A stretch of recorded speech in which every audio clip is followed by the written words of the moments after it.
Okay, guys. Well, hey, thank you for having me here at Steele Creek and welcoming me into your home. This is it's such a cool feeling, to be honest with you, in a just reassuring. It's just a reassuring feeling because I know what goes on here, and then to come down and to see it in action live like that. JB ran like one of the best camps I've seen all year long today. Like that was amazing, dude. Congratulations. And you know what I've seen is just people. You know, Bridget, you created this community here. And Devan and everybody else that's been here for a long time. I don't want to say names because then I end up missing somebody. I'm sorry if I missed your name.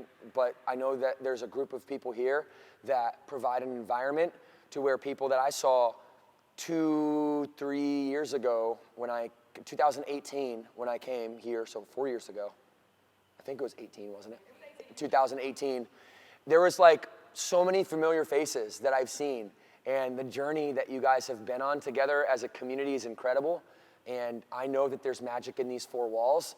And it's because of the people that are sitting here, our staff, our employees, and also our members that are Ride or Die Burn Boot Camp. And I just have to tell you that when we were in that finisher, like I started tearing up because of all, like I said, turn it up, and everybody turned it up all at once together. And they were like looking at each other to see like, hey, you're gonna turn it up? Okay, I am too. And you know, it's just a beautiful thing when you can all come together to celebrate each other, and celebrate fitness, right? And to focus on what we can gain rather than what we can lose. And because of communities like this, and I truly mean this, because of communities like this, in the original OG Charlotte locations, we have created this movement across the country that is incredible. You guys would be so proud of it. Like who's been here for over a year? Like everybody in this room. Like you guys would be so proud of what I get to see out there. Bridget, you'd be so proud of it. Like I got to see 85 locations this year, from northeast to the southeast, like all over the country, almost every corner of the world. And what the relationships that we've created here, the stories that are generated from those relationships, the family orientation, it's all about everything else but the push-ups, right? And you know, our fitness product is top notch too, so that's saying a lot. We're the best in the world at fitness. And that's not by my opinion, that's by industry opinion. That's right, baby. And you guys exude that here. All of you guys. And then I see members who are now becoming trainers and members who are now a part of the staff, and it's just a beautiful thing. So I wanted to offer my time to hang out for a little while and just answer any questions that you might have about this company. I know you guys all care about it, if not as much as I do, pretty damn close. And I want to always be here for you and just be on the edge of the brand. And, you know, there's so much good that can come out of us, you know, sitting down as a family and really communicating. So whatever's on your mind, whether it's, you know, how do I get from a personal question of how do I get from A to B, a community question of, you know, anything, really anything. I don't know everything, like, so if you ask me something that I don't know, I'm just gonna be like, I don't really know, but I will try to find that out for you. Or I'll ask if someone in here knows. But I have had a lot of experiences over the last 10 years of building this company. We started in a parking lot in 2012, and I had $600 and bought some dumbbells, which I left out in the rain in the first like month, and they got rusty, so then they were rusty dumbbells, and some yoga mats that instantly got torn up once I put them on the cement parking lot outside, and y'all beast mode members started doing burpees on them and stuff. So we had some chewed up mats and some rusty dumbbells, and but what we had was each other. You know, we were working out in 96-degree heat at 4:30, 5:30 in the evenings in the parking lot in Huntersville, and you know, fast forward, you know, to today, we have 353 locations open, and you know. I sometimes don't believe it, you know. It's like sometimes it's so incredible to me that it's like, you know, do you ever have the moment of like, why do I deserve this?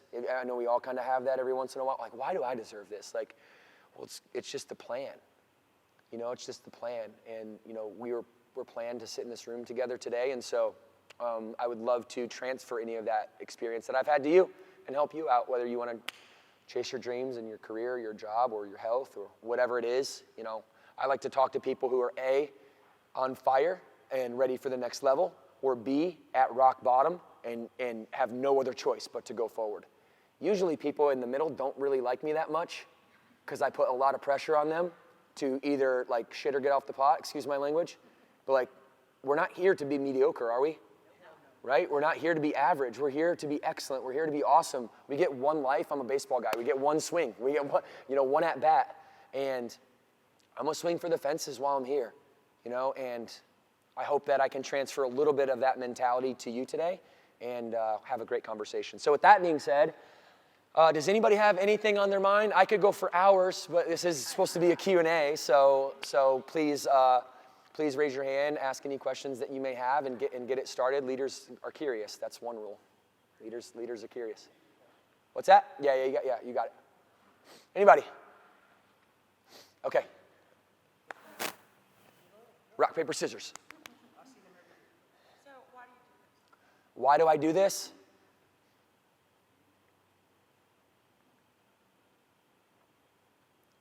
For legacy. For my family. For my children to be 38 years old and to say, my dad is a rock star. And he did this all for everyone else, and he was humble and selfless and prideful and confident and certain, and he was a leader, and he did everything along the way, even when he did it the wrong way, was humble enough to correct it and do it the right way. And I grew up with a father and a mother who abused everything they touched, each other, their children, alcohol, cocaine, drugs, pills. I lived in the hood. I grew up 1 block away from Section 8 housing in Battle Creek, Michigan. I had no supervision. The first 8 years of my life, I was dragged around the country, drug around the country by my mother, pulled away from my father. And, I had an upbringing where I was pretty much on my own since I was like 5 or 6 years old. And I've been in survival mode since then. And so, I don't want my kids to ever even come close to being in survival mode. I want them to, grow up with some of the same lessons that I had. It wasn't all bad. My father was an extremely confident man, and I think a very good man at heart. My mother was nasty, just nasty. We could go into the stories, I'm open. I'm very open in talking about it because I think more people need to talk about their stories, because so many of us have those demons that we're scared to talk about because of how other people might judge us or react to us. But it was hell on earth. I'm not going to lie to you. I used to get my ass beat. But that made me stronger. It made me the man I am today, and I will not let that go to waste. That's why I do this. It is for myself, first and foremost, and I'm not going to be shy about saying that, because if I don't take care of myself, there's no energy left to pour into anybody else. And so I'm going to make sure that, hey, I'm doing this for me and my family and my legacy. And what I want my legacy to be is then servantship and leadership and leaving this world in a better place than when I found it. And none of that has anything to do with growing a business or making any money. And it has everything to do with wanting to leave behind a positive impact on the world. So thank you. Yeah, thank you. I'm struggling to talk about my story too, and it's just been in the last couple years, because I don't want it to sound like complaining. I don't want it to sound like, oh, here's this successful guy who's complaining all the time about his past. But what I've realized is it's therapeutic for me, and it's therapeutic for others to hear it, because as a leader, I have seen that people will emulate what I do. And if I'm trying to leave a legacy, well, then I think part of that legacy is being able to be bold and tell my story so that other people give permission to tell their story, because everybody's got one and they're all amazing. And it's so therapeutic to be able to talk about it to your friends and family and other people. So for what it's worth, share your story with somebody and see how good it feels. And especially you trainers, the more you can be vulnerable, because you guys are the leaders of this community, the more y'all can be vulnerable and step up and tell your story, go live and go deep. Hey, when you go live, meaning on a camera, on Facebook or something, when you go live, go deep. And I think that's a good rule for you guys to remember. And it humanizes you a little bit. Literally, I was going to yeah. put my hand and say that part. Yeah, please. See you or a trainer or someone who's beast mode, and they only see you where you They only see that you have success right now. They only see that Randall jumped on a 30-inch box today. But when you tell your story, it makes you relatable and it humanizes you. Yeah, 100%. It's important for us because, like, some of us walking in the door for the very first time is the hardest thing we've ever done. So to know, hey, I wasn't always this way, or this wasn't always my thing, or I rose above this. You know what I mean? I use this. This doesn't define me. Because some people get stuck in it. It doesn't define them. Right. They're not going to get out of it, but if they can see that example. Right. It gives you that, if you can see that example, what you're saying is if you can see that example, it gives you then permission because somebody else you look up to is doing it too. So like, I'm not the only one is what goes through your head. You know, I got other people in my life that I can lean on and that are going to be my tribe. And that's incredible. Thank you for sharing. Thank you for sharing. I think that's cool thing about the Steele Creek and TKK family is so many of our trainers, we worked out with them before they became trainers. Like, they were next to us, and now we've seen their journey. I mean, Brooke, I remember at the start of COVID when we started coming back into the gym and she was pregnant, and it was just like, she's doing that pregnant. And then she came back after her MAC, and she had some injuries that set her back, but like, she's strong. And to be able to work out by her and next to her has been like an awesome journey to see. Like, you literally, I've watched you go into a trainer. I think it's the coolest thing ever. And you too, Dev. I actually met Devan the day he came down in 2018. Oh, that same day? That was the first day? I know. I told Isaiah as we were filming because I trained both of you guys together, right? And we were in that one. We were in like almost like right here on the floor, and I posted that on Instagram. I got like 75,000 views and like hundreds of comments of everybody like encouraging you guys. It was so positive, and I cannot wait to flip another one around and put it side by side and say, "Still here, baby. Still going strong. Let's go." Cool. Right on. Anybody else? Go ahead, please. When you decided to step down from the CEO role, what did Morgan say? Was she like shocked that you were willing to do that, or was she along for it the whole way? So what did Morgan say when we decided when I decided to encourage her that the CEO role was something that she should consider? That started about 3 years before it actually happened. Yeah. Yeah. So Morgan is an incredibly organized, methodical thinker who's a strategic problem solver, and she is the natural as a woman who has a family and who's the leader of her family. She was the natural CEO for this business, and I knew that 3 years ago, and I also knew that I was not a natural CEO. I'm a natural entrepreneur, and an entrepreneur isn't necessarily a CEO. And I knew about 3 years ago, once I figured that, like, you know, Bridget believed in us, and Billy and Daniel and Tammy Coffee and all the, you know, franchise partners, Lindsay and Melissa around this area started believing in us. And I was like, yep, this is going to happen. We got to start thinking about the future now. And so I planted the seed 3 years ago. And this is Morgan and I's relationship, and fundamentally my relationship with almost everyone, including my wife, is I see something in other people. This is my superpower. I see things in other people that they don't see in themselves, and I plant the seed and give that little inkling of confidence, that little push, that little nudge that creates the momentum and the inertia to get people to then start to believe themselves over time. And that's just something that Morgan and I we've always had that relationship. She's always pushed me to say, hey, you're not your past, because she's seen the whole thing the whole way and she knows how dark it was. She's always the one to say, hey, keep moving forward. What are you looking back for? You know, like, or don't dwell on that. Like, why are you thinking about that? And I'm always the one to be like, hey, you're the most incredible leader I've ever met, and you just happen to be my wife. And like, this is your role to have. And she, at first, if I was telling this story, I'll tell it the same if she was right here. At first she goes, I don't know about that. And it was a lack of confidence. Until she started seeing people, because I planted the seed, then she started seeing people reinforce that, what I already had said to her. And that grew and that grew and that grew. And we were finally at a position where I had 5 of our VPs, we have 9 VPs, and she had 4 of our VPs as direct roles in our organization. And what was happening was like mom was here, dad was here, but we were on the same level as in an organizational hierarchy. So the CEO and the COO were here.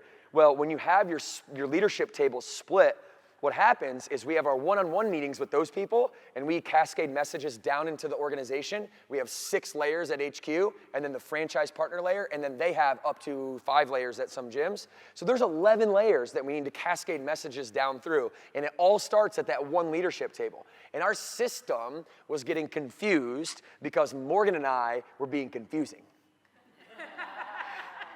Right? We were just confusing everybody because we had the same heart and the same intentionality around things. We were all doing, everything on purpose, but the way I would language it would be slightly different than the way that she would language it. And then the game of phone tag, when you go 11 layers deep with 5,000 people, now everybody's like, communication is our problem. And I'm like, man, communication has been our problem for like 3 years. Oh, that's because I'm in the way. I get it. Truly, I was in the way. She was the person that is a better performance manager, and who knows what performance management is versus leadership? 2 different things. Okay, so performance management is you meet one-on-one with your team, you have performance reviews, quarterly conversations, you have meetings that you're in, a lot of meetings. We used to split those things. Now she has all that for all 9 VPs, and I have nothing.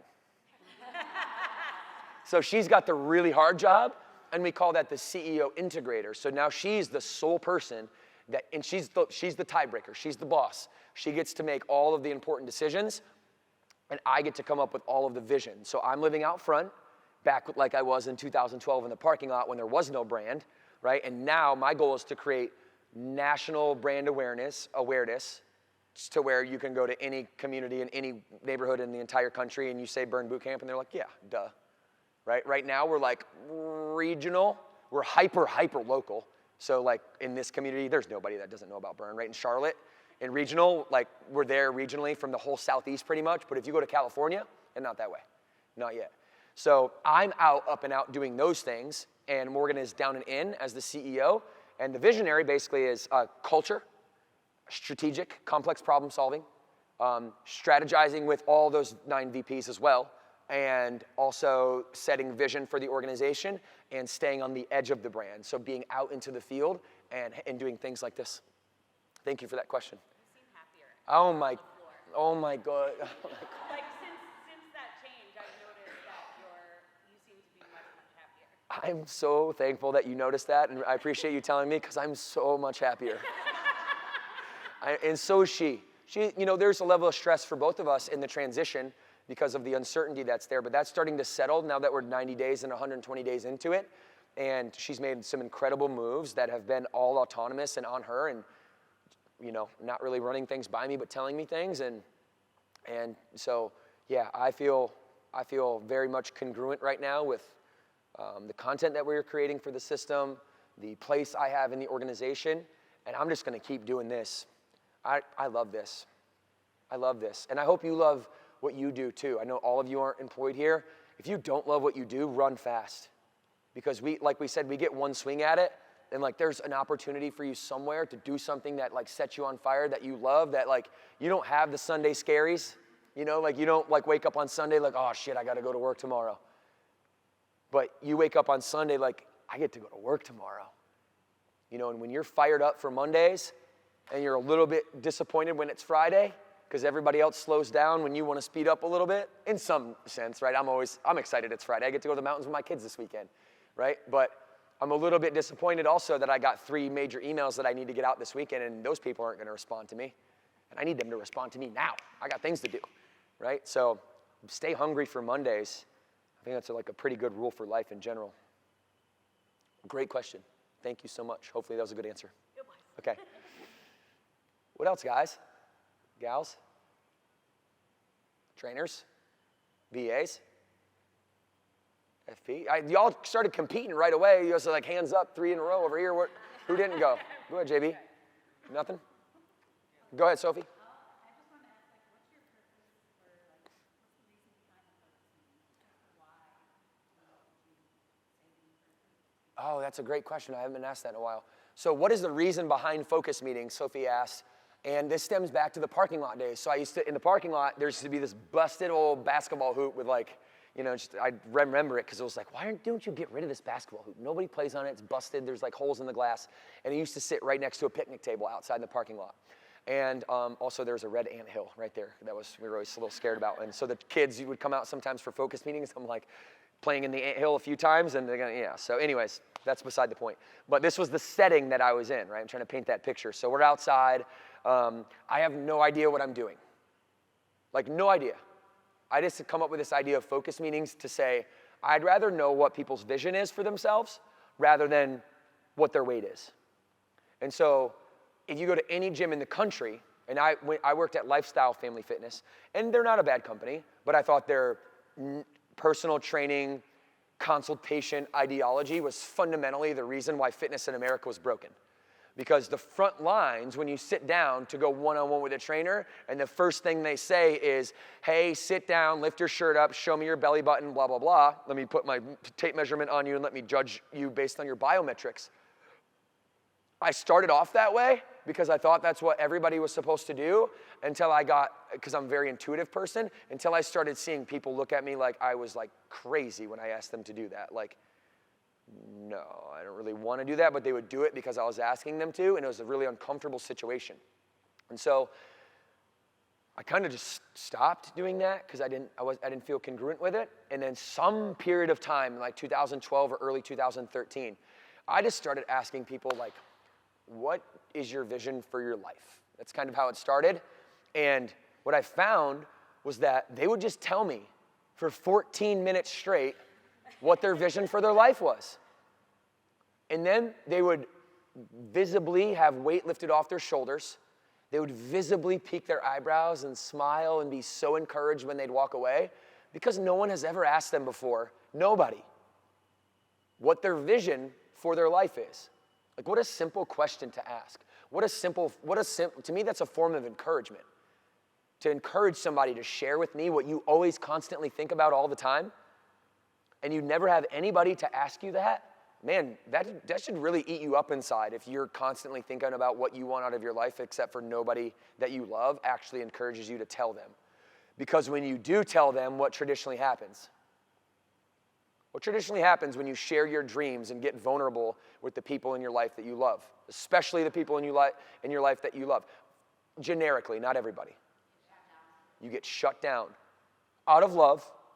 You get shut down out of love because that person is projecting their limitations on you to protect you from pain.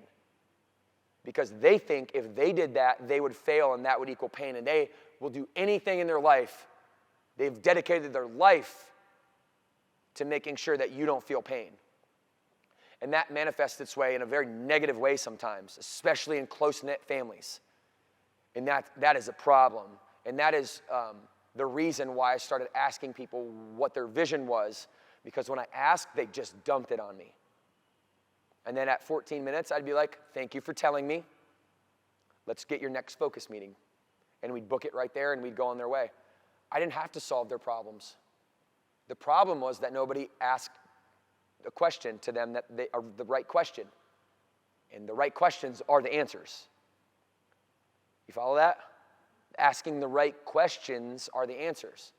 And so it was eye-opening to me that I didn't need to solve people's problems. They weren't there for me to solve their problems. I've heard a lot in Burn Nation from our trainers that 15-minute focus meetings are too short. Then I would say that you're doing it the wrong way. You're not listening. You're trying to talk, and talking and trying to teach people is a fixed mindset. You're trying to show people how smart you really are. A growth mindset is to ask a question and listen and let other people tell you what's interesting to them. And when you find people interesting, then people will start to find you interesting. And that's the interviewer phenomenon. Think about that. Think about how many interviewers you know. Does anyone know who a guy named Lex Friedman is, or Lewis Howes, two big podcasters? Anybody raise your hand if you know those people? Okay, Mel Robbins is another one. Okay, interviewers, right, that hardly make content by themselves. All they do is interview other people. They're just interested in what other people have to say all the time, and they're not interested in teaching or telling anyone anything. Oprah, there's an example. When's the last time you saw Oprah get on a camera and start to give a seminar to someone, right? Like Oprah, she was the most famous, like pioneering black woman in the history of the entire world, the first billionaire black woman. She asked people questions. That's it, for a living. And then the world found her interesting. You guys follow that analogy? So you can break the mold, you can change the game just by asking other people what their vision is. And that's why I have a lot of influence now, is because I've marched my butt around since that time in the parking lot at the picnic table when I had that revelation. And her name was Carrie Wehunt. And she actually became a trainer, and now she teaches my daughter's PE class at Davidson Day up north. And she was the very first one. I remember it like it was yesterday, where I had an aha moment, and I was like, tell me how interesting you are. And then from that day forward, that's my number one question, is what's your vision and why? So that's the reason. Welcome. Okay, one more. Anybody else? One more, else I'll wrap it up. Those are really good questions. Bridget. I like it. When's the shoe gonna come out? All right, so see, you guys see what I'm doing? I'm a marketer, come on, I'm a marketer. You see what I'm doing? I'm bringing you into the fold early so that when I release it, it goes wild. So here's what I'm doing. So I was actually in regional, Bird Nation is just phenomenal, by the way, and like all the resources, like it's incredible that all the resources that anyone could ever need are right inside of this family, and you don't need to go, like, I don't need to go outside to find something. And so I was in regional training in Ashburn, which is in the DC area, Nova, Northern Virginia, and I had the VP of Zappos, her name is Jules, VP of buying for Zappos, come up to me and say, hey, I saw you sketching online. When you're ready, I'm gonna hook you up with some manufacturers. We're gonna do a Zappos deal, all right? We're gonna hook up, I'll get you in our manufacturers. You go sleep in the facility for 72 hours. They'll press you up a bunch of prototypes. You go hand them out around Charlotte. You get feedback, aggregate that, bring it back to the manufacturer, do a three more days, get your final one. We go to production, and Zappos is very interested in backing us on a distribution channel as well as the Burn Bootcamp distribution channel. So I would say, I don't have a date that I want to throw out there yet, but I would say likely a early 2024 release, so that I can spend the rest of this year like dialing it in and getting testing. Because I want it to be, do you want to test? Who wants to test? All right, Bridget, you got it. I'll commit to a few pairs, and you can distribute them here. So the last thing that I'd say on that is, I don't believe life has to have ultimatums. I don't believe that you have to have this or that. People are like, I either like have a career or I have a family. Like, how many of you are integrated their family and are doing both, right? You don't have to have an ultimatum. So I don't need to decide between fashion and function. They're gonna be the most slick, like trendy, contemporary design you've ever seen, but it's gonna have way more function for this in particular floor, because y'all know the floor's got some uniquities to it that, our ankles tend to roll a little bit more because we have the soft floor and it gives that edge. We tend to wear out the front of our shoes, right? I mean, look at mine. From like this whole top is gone right here, right? And we also tend, if they're cloth, to tear really easy because they're constantly rubbing and getting friction. So there's no ultimatum. You're gonna be able to rock them out on the town, or you're gonna be able to rock them in the gym. All right? Thank you for that question. Last one. What's that? Will I accept the shoe drawings? 100%. Are you a sketch artist? All right, bring it. During the pandemic, Cameron and I and Max, we were sitting down and we were just trying to find like crafts to do. I never really knew that I had that skill. And I always had really good handwriting though. Like I can like write in like calligraphy and like different types of handwriting. And I'm sitting down with Max and Cameron, and we're just like doing our normal thing. And she goes, "Hey Daddy, draw me a wolf." And I'm like, "Oh yeah, okay."